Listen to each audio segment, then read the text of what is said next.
Et puis ces chiffres sur l'utilisation de services contraceptifs.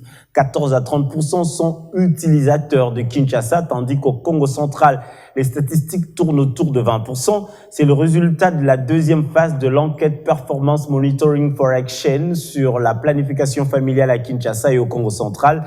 L'étude révèle que l'implant est la méthode la plus utilisée chez les femmes en Union, alors que la contraception d'urgence reste la plus prisée par les femmes non mariées.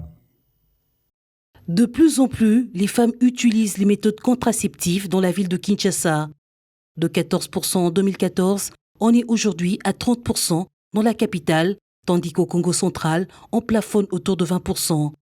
Ces résultats d'une enquête menée de décembre 2020 à mars 2021 par Performance Monitoring for Action portent également sur l'impact du Covid-19 dans les ménages ainsi que l'utilisation de services contraceptifs. Quand bien même cette prévalence augmente, nous assistons à un problème de discontinuation de l'utilisation des méthodes. Les femmes qui commencent à utiliser les méthodes, après un certain temps, ils interrompent l'utilisation de ces méthodes. À peu près 6 femmes sur 10 ont déclaré que leur dernière grossesse n'était pas désirée.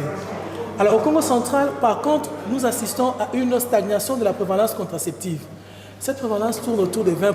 Quand bien même cette année, en 2021, nous avons rapporté 28%. Il faut retenir que la prévalence contraceptive au Congo central, malgré les interventions, ne change pas sensiblement parce que le gros des intervenants travaillent le long de la route Kinshasa-Matadi.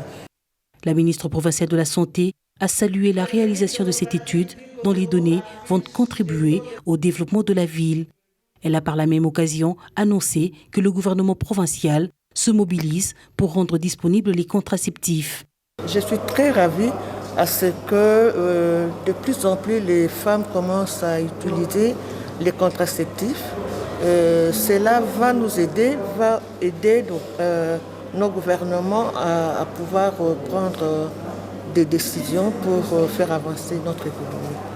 Ces données serviront également dans l'actualisation des politiques de santé en RDC, d'où l'intérêt de l'étendre dans les autres provinces du pays. Si nous devons planifier nos interventions en rapport avec la planification familiale, nous tiendrons compte des données qui sont fournies par cette enquête sur le suivi des performances pour Action.